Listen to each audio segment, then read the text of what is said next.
Hello. I want to talk about solving problems. This is a pretty simple conversation, and yet it's one I get into all the time. Businesses who meet a certain need feel like they're doing a good job, and maybe they are. Let's just challenge that a little bit. If you have a need, you are going to have a look at how I might meet that need and how others might meet that need. You'll read my information, you'll talk to my salespeople, and you'll test whether we can meet the need.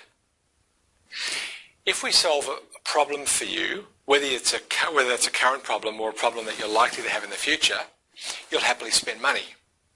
They both sound good. If you do have a need, you'll spend time. If you do have a problem, you'll spend money. Here's the problem. If you do have a need, but do not have a problem, you'll spend time with me, but you won't spend money with me. And that's the tyre kicker syndrome. That's why we lose deals often to nobody.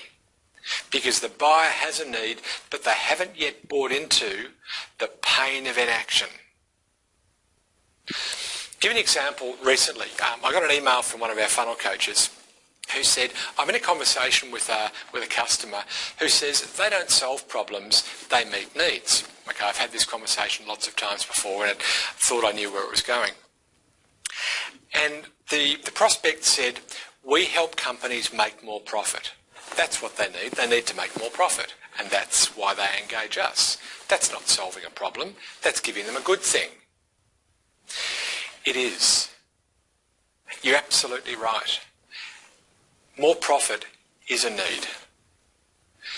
But if you're already making enough profit,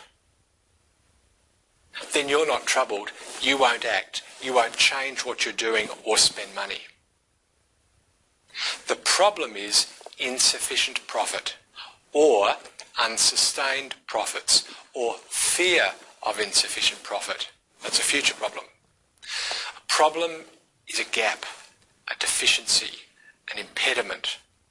It's something bad, and you won't spend money with me unless you believe that there's something bad that's going on or might go on in your business. In our case, we help companies who have an underperforming sales and marketing engine. Now, if your sales and marketing engine is working as well as it should be, then frankly, you're not going to spend any money with us. You might spend time looking at our stuff and listening to our blogs, but if you don't fundamentally believe that your engine is underperforming, then you're not going to spend any money. And it's the same for your prospects. Until you can find out what problem they have that you can solve uncommonly well, then you're just pandering to what they think they need and you're letting them self-diagnose. It's kind of like you go to a doctor and you say, Doctor, I need an injection right here. I need 2 milligrams of a particular drug right here in this left elbow, please. We don't do that. We say, Doctor, my elbow's hurting. And the doctor says, I think I know what the solution is. Likewise, when you're dealing with your prospects, whether you're in marketing or you're in sales, it's basically the same thing. Not what do you think you need, but what's the problem you're trying to solve or avoid if it's a future problem. And when we know that, and we can convince them that we have the best ability to solve that problem, that's when they pay us the money. So a problem can be either too much of a bad thing, I'm spending too much, it's taking too long, too much of a bad thing, or not enough of a good thing. I'm growing, but I'm not growing fast enough. I'm performing, I'm not performing well enough. I'm profitable, I'm not profitable enough. Either too much of a bad thing, not enough of a good thing. We need to know what that is, what problem we can solve better than anybody else on the planet, and we need to be fixated on finding people with that problem, helping them realise that they have it, and then helping them solve it.